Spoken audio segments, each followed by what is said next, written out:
Pero alguien que también nos enseña muchísimo es David Grant de la Oda. ¿Cómo te va? Aquí ¿Tú muy también bien. estás impresionado por Miguel Bosé? Más o menos, más o menos. ¿Te jalaste las 3 horas y media? No, si ¿No? acaso media hora nomás. ¿Y te dormiste? Sí, de una vez.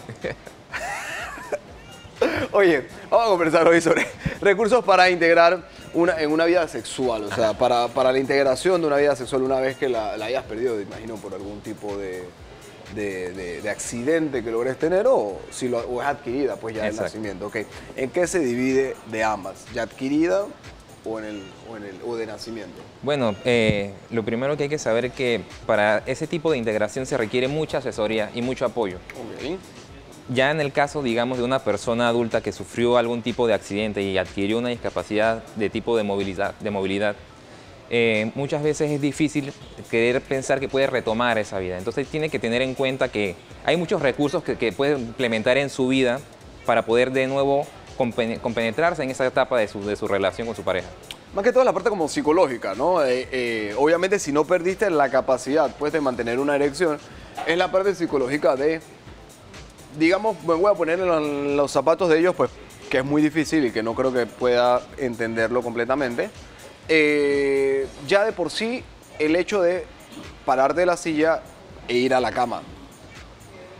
Ese sentimiento de que necesitar ayuda, de bajarle como el flow al asunto, de no tener como quien dice, que es errado el pensamiento, la potestad de poder dominar la situación, de sentirte mucho más erótico en el momento, un poco más masculino en el momento, de poder dominar en ese momento, porque necesitas un poco de ayuda. Mira, casualmente a lo que mencionas, eso va muy de la mano del hecho de la seguridad, o sea, de la autoestima. De la autoestima, claro. Exacto, entonces, y créeme, le pasa tanto a hombres como a mujeres que en un momento de sufrir algún tipo de lesión, se sienten inseguros de sí mismos, inseguros de su cuerpo, entonces sienten que de repente la pareja no va a percibir de repente ese estímulo como lo percibía antes.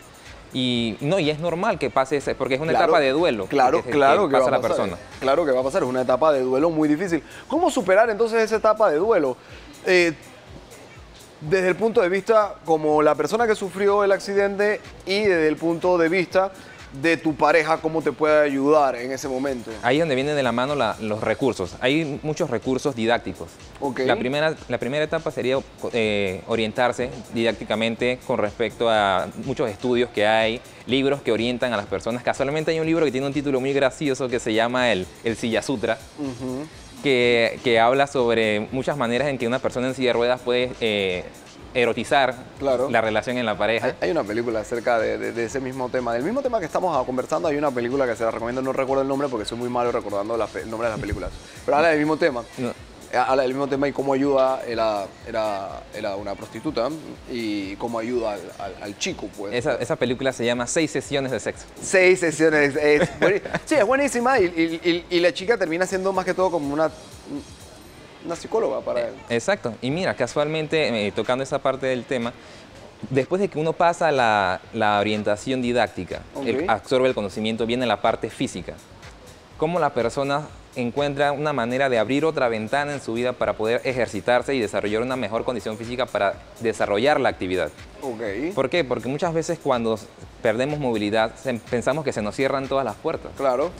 Pero tienen que saber que cuando una puerta se cierra, una ventana se abre. Entonces hay muchos ejercicios que pueden ser orientados con muchos especialistas en el área de rehabilitación, que te pueden enseñar ciertos ejercicios a nivel del torso, en caso tal de que solo hayas perdido movilidad en el miembro inferior, ejercicios en natación que pueden ayudarte para una mejor ventilación, que te pueden colaborar mucho en el momento de estar en la relación con tu pareja. Ahora, mi pregunta es, ¿tú sufres algún tipo de riesgo a la hora de mantener una relación sexual en el cual te puedas lastimar después de haber sufrido un accidente que te haya causado inmovilidad en el miembro inferior? Eso depende de cómo sea la lesión. Eso ya hay que evaluar, eso tiene que evaluarse mucho con el fisiatra o con los especialistas en rehabilitación para saber a qué nivel de la columna vertebral tuvo la lesión y qué fuerza o qué impacto puede sufrir la persona en ese momento.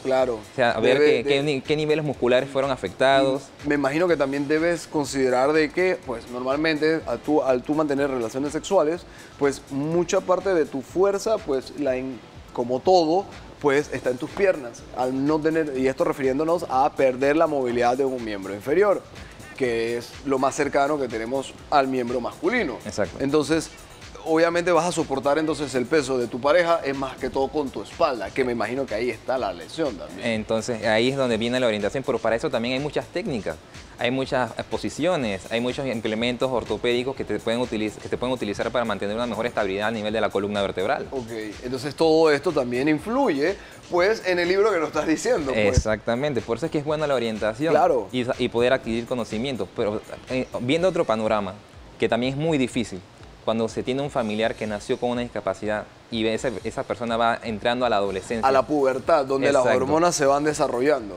¿Por qué? Muchas veces los familiares tienen temor a veces cuando llega ese choque emocional para saber cómo orientarlo o cómo saber que el niño está pasando por esa etapa. ¿Cómo decirle también? O sea, es la misma etapa que pasa cualquier niño. Exactamente. Sin embargo, que él también va a pasar por una etapa de duelo, porque él ya va a empezar a ver algún tipo de pornografía, un tipo de material para adultos, y va a ver de que él no puede realizar las mismas poses, digámoslo así. Casualmente, mira, no necesariamente que se vaya a ver expuesto a la pornografía, sino que todo el ambiente es sexualizado.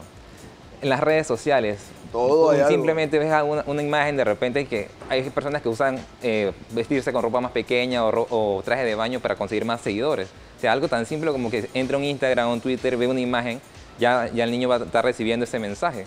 Entonces, ¿cómo orientarlo en esa parte que es normal, que le pasa a cualquier otro joven? Okay. ¿Cómo orientarlo en esa parte? También es muchas veces un poco difícil. Muchas veces el duelo más lo pasa el familiar que el mismo niño.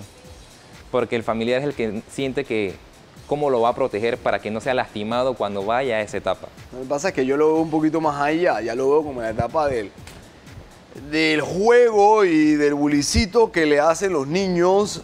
Cuando uno es niño, uno tiene... seamos sinceros, cuando uno tiene 15 años y entre tu gallada de amigos, siempre está para ver, y aunque no lo hayas hecho, siempre vas a decir que ya yo lo hice. Y entonces, obviamente el muchacho va a decir, ¿yo cómo lo puedo hacer? Pues, o sea, ¿cómo yo lo podré lograr? ¿Cómo yo puedo mantener una relación sexual si estoy en silla de ruedas? Entonces, ¿quién lo puede guiar? Y obviamente no es una situación cómoda para ningún padre, ninguna madre, decirle que, bueno, en tu caso, tienes que apoyarte de esta forma, te puedes golpear un poco atrás, y todo lo que tú nos estás comentando, que probablemente aparezca en el libro, pero ¿cómo los padres pueden llegar a tocarle ese tema? ¿Cómo pueden en realidad mantener una relación sexual en su determinado momento en el que él considere que es adecuado, pues, y no lastimarse, que es más importante todavía? Ahí va de la mano con todo el proceso terapéutico que haya llevado el joven desde pequeño. Porque para llegar a esa etapa de adolescencia ya va cargando con este tema de una rehabilitación desde muy temprana edad, sabemos que el niño tiene que seguir unos pasos de rehabilitación. Okay. Entonces hay etapas de acuerdo a la edad que el joven tiene que ir desarrollando y metas que cumple a medida que va creciendo.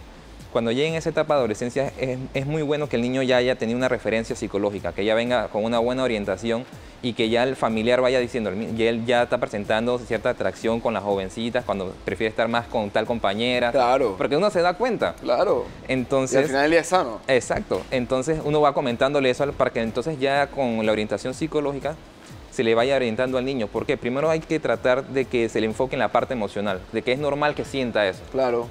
Para luego... Y que hay soluciones, creo yo también, exacto, ¿no? Que para todo hay soluciones y no sienta la frustración, que es la que estoy más que todo hablando, de que todos sus compañeritos están hablando del tema y él probablemente no se atreve porque no sabe cómo sería para él, ¿no? Exactamente, por eso, una vez uno toca la parte emocional, que él identifique que es algo totalmente normal en él, y luego de eso, con la orientación física, para decirle que hay métodos para que él pueda desarrollar las diversas actividades y que no se cohíba, porque es totalmente normal que él tenga esa necesidad o tenga esa curiosidad. Entonces, una vez uno le rompe esa barrera al joven, ya entonces él va desarrollándose más en ese ámbito emocional. Yo creo que todo se tiene que conversar, uno se tiene que preparar y lamentablemente pues tienes que tocar ese momento embarazoso que es si es un niño con una condición especial o es un niño que no tienen un tipo de condición especial, pues lamentablemente es una posición en que yo creo que ningún padre se quiere encontrar. Pero muchísimas gracias, David, por siempre capacitarnos en estos temas y cómo hacer un poquito sobre cómo llevar la corriente de estas situaciones que nos pone la vida.